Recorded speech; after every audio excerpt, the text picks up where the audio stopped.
خفا اگرچہ ہمیشہ ہوئے مگر اب کے وہ برہمی ہے کہ ہم سے انہیں گلے بھی نہیں۔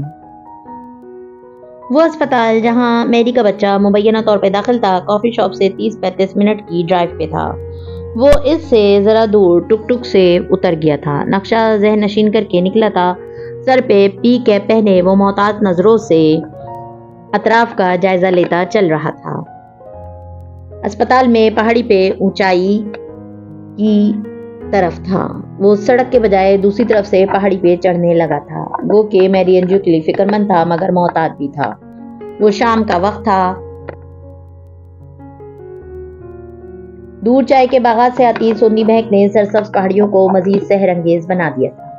کہیں کہیں بادل گرجنے اور بجلی چمکنے کی آوازیں بھی سنائی دیتی تھیں۔ ایسے میں وہ خاردار اور دشوار ڈھلان پہ اپنے جاگرز کی مدد سے چڑھتا جا رہا تھا۔ ذرا اونچائی پہ آ کر اسے اسپتال کی عمارت دور سے دکھائی دینے لگی تھی۔ وہاں کچھ بھی غیر متوقع نہ لگتا تھا۔ معمول کا رش تھا، سب ٹھیک تھا۔ لیکن سعدی نے سر جھٹک دیا۔ اسے کامنے کی بات پہ عمل کرنا تھا۔ انسان کو انسان کے لیے خطرے مول لینے ہوتے ہیں۔ اگر وہ آج نہیں لیں گے تو ساری عمر پچھتائے گا، اور پہلے زندگی میں پچھتاوے کم تھے جو مزید بوجھ اٹھاتا۔ کامنی نے بھی تو اس کے لیے خطرہ مول لیا تھا نا۔ وہ ایک دم کسی نے جیسے ٹھنڈی ٹھار برف سعدی کے اوپر گرا دی۔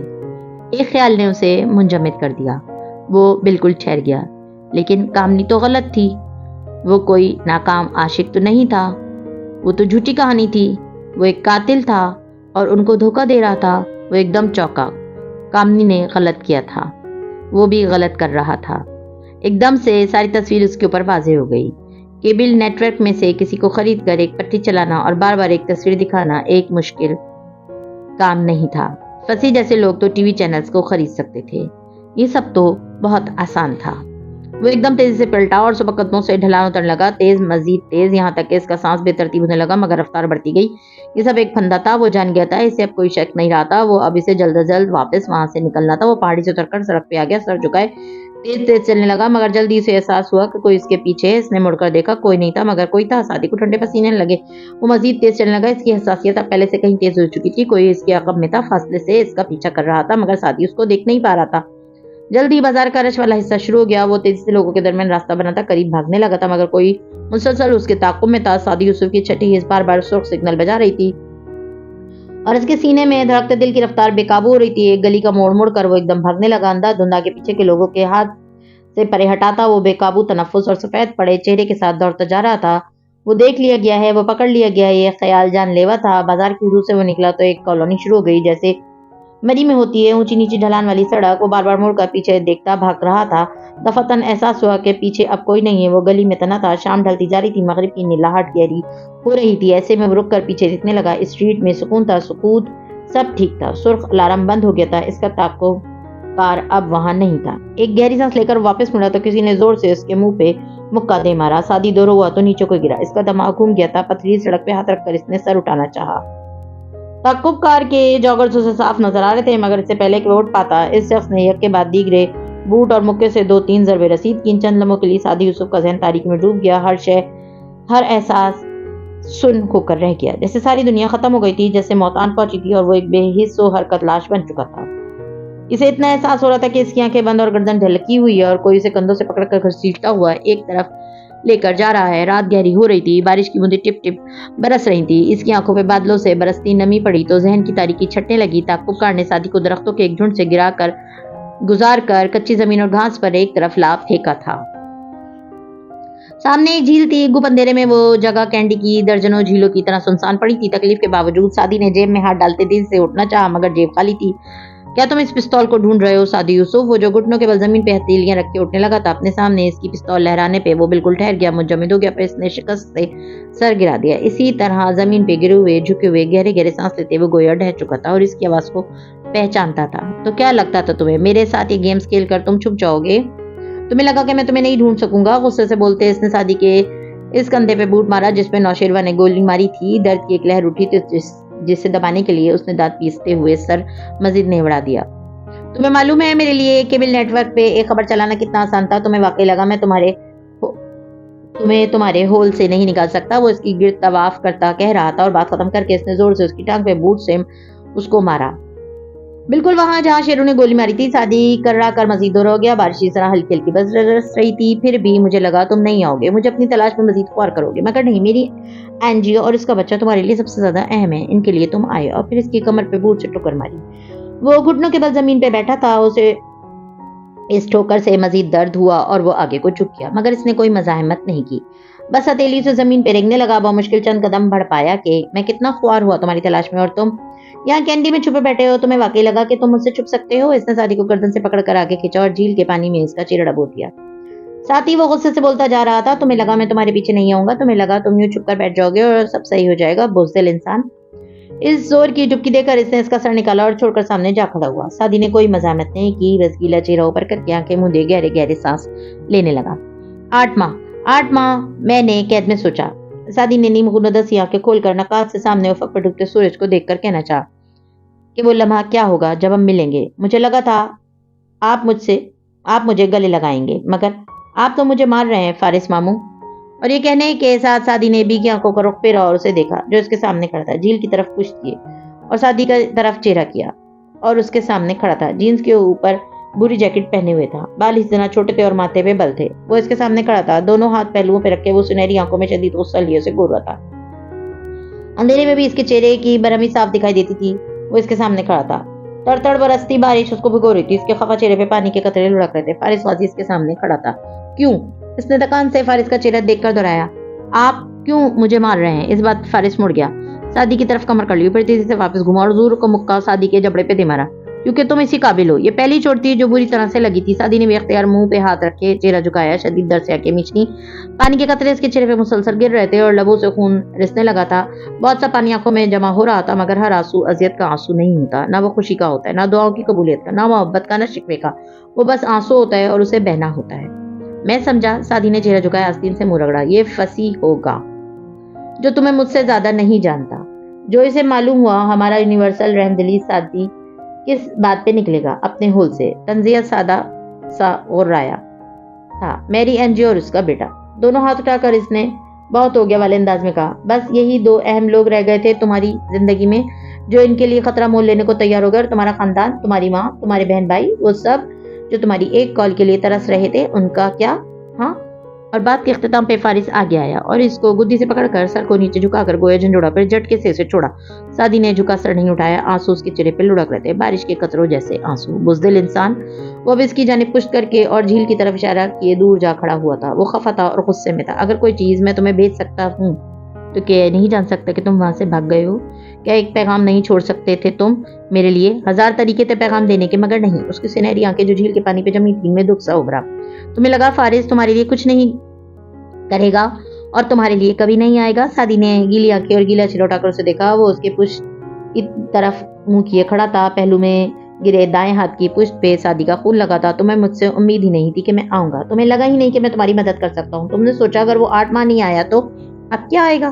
مگر جنگ وہ جیتتا ہے سادی یوسف جسے معلوم ہوتا ہے کہ کب لڑنا ہے اور کب نہیں لڑنا۔ سادی گھٹنوں کے بل زمین پہ بیٹھا تھا، گیلے کیچڑ والی زمین پہ، اب آہستہ سے اٹھا، انگ دکھ رہا تھا، مگر کر راہ نہیں نکلی۔ ہر مار بری نہیں لگتی، کوئی اچھی بھی لگتی ہے، کوئی مارنے والا بھی اچھا لگتا ہے۔ لیکن اگر تم میں اتنی عقل ہوتی تو میرے پاس آتے پہلے دن، مگر نہیں، تم کارداز کے پاس چلے گئے ان کو کنفرنٹ کرنے۔ تمہیں مجھ سے امید ہی نہیں تھی سادی، وہ برہمی سے کہہ رہا تھا۔ سادی قدم قدم چلتا اس کے قریب آیا اور اس کے سامنے آ کھڑا ہوا۔ اس کے ہونٹ سے خون ہنوز رس رہا تھا۔ وہ فارس کو دیکھ رہا تھا اور فارس ابرو بیچے ماتھے پہ بل لیے سامنے جھیل پہ نظریں جمائے ہوئے تھا۔ پہلے بھی تم نے یہی کیا، ہر چیز اکیلے کرنی چاہیے، اور اب بھی تمہیں لگا کہ تم یوں؟ سادی آگے بڑھا اور اس کے گلے لگ کر اس کے کندھوں پہ اپنی آنکھیں رکھ کر رونے لگا، چھوٹے بچوں کی طرح، آواز سے، سسکیوں سے اور ہچکیوں سے۔ فارس کے الفاظ خود بخود ٹوٹ گئے، اس کے ماتھے کے بل ڈھیلے ہوئے، نگاہوں میں نرمی سی ابری، غصے کا ابال ٹھنڈا ہوا۔ چند لمحے وہ اس طرح کھڑا رہا، پھر ہلکا سا اس کے کندھے کو تھپکا۔ اچھا بس ٹھیک ہے، آواز میں وہی سختی تھی، پھر چہرے کو دوبارہ برہم بنا لیا، پیشانی کی سلوٹیں واپس لے آیا اور اسے شانوں سے پکڑ کر پرے کیا۔ اچھا اب دور ہٹو۔ میری بیوی پہلے ہی مجھ پہ شک کرتی ہے۔ اکتا کر کہتا وہ مڑ گیا۔ سعدی کو اس کی آواز گیلی لگی تھی مگر اس نے فارغ سے نظریں نہیں ملا نہیں سکا، بس چہرہ جھکائے اپنی آنکھیں رگڑنے لگا۔ آنسو ابھی تک امٹ امٹ کر آ رہے تھے اور وہ کہیں دور سندر بن کے کسی گھنے جنگل میں بے خوف ہو کر کسی درخت تلے بیٹھ کر ڈھیر سارا رونا چاہتا تھا۔ یہ ظالم تلخ حقیقت، جتنے سفینے غرق ہوئے اکثر اپنی موج میں ڈوبے طوفان سے ٹکرائے کم۔ اس پرتعش ریسٹورانٹ کے ماحول کو مدھم زرد بتیوں نے پرفسوں اور سیر انگیز بنا رکھا تھا۔ اس کارنر ٹیبل پہ رکھے اسٹینڈ میں کھڑی تینوں موم بتیاں روشن تھیں اور ان کے دونوں اطراف میں بیٹھے ہارون اور جواہرات ایک دوسرے کو دیکھ رہے تھے۔ کھانا ابھی تک نہیں آیا تھا مگر جواہرات یہاں کھانا کھانے نہیں آئی تھی۔ سلک کی سبز قمیض میں بالوں کو سمیٹ کر چہرے کے دائیں طرف ڈالے وہ گہرا میک اپ اور قیمتی نگینے پہنے ہوئے تھے۔ ہارون کا سوٹ گہرا نیلا تھا اور سرمئی آنکھیں وہ کبھی جواہرات پہ ڈال لیتے کبھی اپنے فون پہ۔ جو تمہاری مخالف کے ساتھ میں نے کروایا ہے اس پہ تم نے شکریہ نہیں کہا۔ مسکارے سے لدی آنکھوں سے اسے دیکھتی وہ گلا کرنے لگی۔ میں نے تمہیں کچھ بھی کرنے کو نہیں کہا تھا۔ جواہرات کے ابرو پھٹے ہوئے آنکھوں میں بے چینی جھلکی۔ مگر میں نے تمہارا انتقام لیا اس سے۔ اس نے تمہاری جب میں نے تمہیں کہا ہی نہیں تم مجھے کیوں جتا رہی ہو؟ تم نے جو کیا اپنے لیے کیا۔ شانے اچکا کر انہوں نے گلاس سے گھونٹ بھرا۔ جواہرات پیچھے ہو کر بیٹھی اور سینے پہ بازو لپیٹے تیکھی آنکھوں سے انہیں دیکھنے لگی۔ تمہارا رویہ بدلا سا ہے۔ ہارون نے گلاس رکھ کر سنجیدہ چہرہ اس کی طرف موڑا۔ تمہارا بیٹا میرے گھر میں گھس کر مجھے ہی دھمکی دے کر جاتا ہے اور تم کہتی ہو کہ میرا رویہ بدل گیا ہے۔ جواہرات کے تاثر نرم پڑے، وہ ہلکا سا مسکرائی۔ میں اس کے لیے معذرت کر چکی ہوں۔ میں نے ہاشم کا ساتھ صرف اس لیے دیا تھا تاکہ اس کو شک نہ ہو کہ سعدی کو مارنے کے لیے گارڈ کو ہم نے بھیجا تھا۔ ہم نے نہیں، تم نے بھیجا تھا۔ میں ان معاملوں میں شریک نہیں ہوں، صرف تمہارے لیے اپنے بندے پیش کر دیتا ہوں۔ انہوں نے سختی سے انگلی اٹھا کر تنبیہ کی۔ اچھا ٹھیک ہے، ہو گیا جو ہونا تھا۔ اس کا انداز بہلانے کا سا تھا۔ نرمی سے ان کو ہاتھ کو دبا کر بولی، اب وہ سب ماضی میں رہ گیا کیوں نہ ہم اب مستقبل کی بات کریں۔ ہارون نے ایک نظر اس کی انگوٹھی سے مزین ہاتھ کو دیکھا جو ان کے ہاتھ پہ بہت لجاجت سے رکھا گیا تھا، پھر گہری سانس لے کر چہرے کی سلوٹیں ذرا کم کی۔ مستقبل، تمہارے ساتھ مستقبل گزارنے کے لیے مجھے تمہارا اعتماد کمانا تھا جو تم بھیک میں نہیں دیا کرتی۔ کیا تمہیں لگتا ہے تم نے ابھی تک میرا اعتماد نہیں کمایا؟ وہ مسکرا کر بولی تو ہارون ذرا سا مسکرائے۔ کیا میں نے کما لیا ہے؟ جس طرح تم نے اپنے بندے میرے لیے پیش کیے، میرا ساتھ دیا اس درد سر جیسے مسئلے سے نمٹنے کے لیے، میرے دل میں تمہاری قدر مزید بڑھ گئی ہے اور میں چاہتی ہوں کہ ہم ماضی کی ساری تلخ یادیں بھلا کر اپنے مستقبل کو تعمیر کریں۔ زرد روشنیوں سے مزین پرفسوں ماحول میں وہ آس پاس لگی محفل سے بے نیاز بے خبر آنکھیں ان کی آنکھوں پہ جمائے ہوئے تھی۔ میں چاہتی ہوں ہارون کہ میں اورنگزیب کے دیے سارے زخموں کو اپنے دل سے کھرچ کر تمہارے ساتھ زندگی کا ایک نیا باب شروع کروں۔ ہم دونوں ایک بن کر ایک ایمبیشنز کے لیے جدوجہد کریں، دولت، طاقت، اپنی ہر شے کو اکٹھا کر لیں اور مل کر اپنے تقبے پہ حکمرانی کریں۔ اس کی آنکھوں میں چمک تھی۔ ہارون نے دلچسپی سے اسے دیکھا۔ اور تمہارے بیٹے؟ وہ کھلے ذہن کے ہیں، ان کو کوئی اعتراض نہیں ہوگا۔ ہمیں اس مہینے کوئی اناؤنسمنٹ کر دینی چاہیے تاکہ ہمارے حلقہ احباب میں سب کو پتہ چل جائے کہ میں وہ جوش سے کہہ رہی تھی جب اور میرا اعتماد۔ انہوں نے سکون سے اسے دیکھ کر پوچھا۔ ملکہ بولتے بولتے رکی۔ ہارون پہ جمی اس کی آنکھوں میں اچنبھا ابھرا۔ میرا اعتماد جواہرات، تم نے اسے کمایا ہے کیا؟ وہ یک ٹک اسے دیکھی گئی۔ وہ ٹھہر ٹھہر کر بول رہے تھے۔ جو عورت اپنے محبوب بیٹے سے جھوٹ بولے، وہ قیدی جس کو اس نے اپنی امان میں لے رکھا تھا اس کو مروانے کی سازش کرے، جو اپنے شوہر سے شادی کر دوران بھی اپنے ایک کزن سے تعلق قائم رکھے۔ انکار مت کرنا کیونکہ بہت سے لوگ اس قصے سے بھی واقف ہیں۔ میں اس عورت پہ کیسے اعتبار کر سکتا ہوں؟ وہ بالکل پتھر ہوئی، بنا پلک جھپکے اسے دیکھے جا رہی تھی، گویا ریت کا مجسمہ ہو، ہاتھ لگانے سے ڈھہ جائے گی۔ تمہیں لگا تھا میں تمہیں اپنا لوں گا؟ وہ اس کے قریب جھکے اور اس کے کان میں سرگوشی کی۔ کیا تمہیں وہ وقت بھول گیا جب میں نے تمہیں پرپوز کیا تھا اور تم نے انکار کیا تھا؟ تم مجھے خود اس مقام تک لائی تھی جہاں آ کر میں تمہیں انگوٹھی پیش کر سکوں، اور جب میں نے یہ کیا تو تم نے مجھے دھتکار دیا۔ اس کے کان کے قریب وہ دھیرے دھیرے کہہ رہے تھے اور وہ بالکل پتھر ہوئی سن رہی تھی۔ میں نے تمہارا ساتھ تمہارا اعتماد کمانے کے لیے نہیں دیا، تمہیں اس مقام تک لانے کے لیے دیا تھا جہاں تم مجھے انگوٹھی پیش کرو اور میں تمہیں دھتکار سکوں اور تمہارا احسان لوٹا سکوں۔ میں خوش ہوں کہ تم نے مجھے انکار کیا۔ تمہاری جیسی ذہنی مریض عورت کے ساتھ زندگی گزارنا تو شاید میں بھی اورنگزیب کی طرح قبر میں پڑا ہوتا۔ تمہیں لگا ہم دوست ہوں گے، مگر بیگم جواہرات کاردار، ان کی آواز سرگوشی سے بھی ہلکی تھی، میں تم سے نفرت کرتا ہوں اور بہت جلد بہت دلچسپی سے تمہاری اور تمہارے خاندان کی بربادی کا تماشا دیکھوں گا، کیونکہ تم نے میری اس سیاسی حریف کا اسکینڈل بنوا کر اسے اپنا دشمن تو بنایا ہی ہے، مگر اس کے علاوہ بھی تم اپنے ایسے دشمنوں سے ناواقف ہو جن میں تمہیں چت کرنے کا ٹیلنٹ موجود ہو۔ جلد ہم تماشا دیکھیں گے لیٹی کاردار۔ کہنے کے ساتھ اس کے ہاتھ کو چٹک کر اپنا ہاتھ اٹھایا اور کوٹ کا بٹن بند کرتے ہوئے اٹھ گیا اور وہ سفید پڑتے چہرے کے ساتھ بے دم سی بیٹھی ویران آنکھوں کے سامنے خلا میں دیکھ رہی تھی۔ شاید خوشی کا دور بھی آ جائے اے عدم، غم بھی تو مل گئے ہیں تمنا کے بغیر۔ کینڈی میں بارش اب تھم چکی تھی، رات پوری طرح سیاہ ہو چکی تھی اور شہر کی بتیاں جل اٹھی تھیں، گویا دور دور تک ٹمٹماتے سنہری دیے بکھرے ہوں۔ ایسے میں پہاڑی کے اوپر مزید ایک مندر سا بنا تھا جس کے باہر چوڑی اور طویل سیڑھیاں بنی تھیں۔ عبادت اور سیاحت کے لیے آئے لوگ سیڑھیاں چڑھ کر اوپر جا رہے تھے، کچھ کڑے تصاویر بنوا رہے تھے، غرض ہر طرف گہما گہمی تھی۔ آخری سی اوپر سیڑھی پہ سعدی بیٹھا تھا اور ٹشو سے پھٹا ہوا جمے خون والا ہونٹ دبا رہا تھا۔ فارس چلتا ہوا آیا اور آئس پیک اور مرہم کا شاپر اس کی طرف بڑھایا۔ سوری اس کے لیے اپنے ہونٹوں کی طرف اشارہ کر کے بتایا کہ وہ کس چوٹ کی بات کر رہا تھا۔ سعدی نے جل کر اسے دیکھا اور رکھائی سے اس کے ہاتھ سے شاپر لے لیا۔ ہاں صرف اس کے لیے سوری، باقی جو 275 چوٹیں لگائی ان کی تو خیر ہے، وہ تو آپ کے لیے لہو گرم رکھنے کے لیے بہانے ہیں، بکواس نہ کرو، وہ خفگی سے سر جھٹک کر کہتا اس کے قریب سیڑھی پہ بیٹھا۔ سعدی بڑبڑا کر اپنے ہونٹوں پہ آئس پیک رکھنے لگا، گرم گرم زخم کو ٹھنڈک ملی۔ اوہ! اور فارس گھٹنوں پہ بازو رکھے آگے کو ہو کر بیٹھا تھا۔ ایسے میں جب بولا تو آواز میں سختی کم تھی۔ کیسے ہو؟ سعدی کے زخم پہ زور سے برف لگی تھی، اندر تک کچھ پگھل کر جم کر پگھلا تھا۔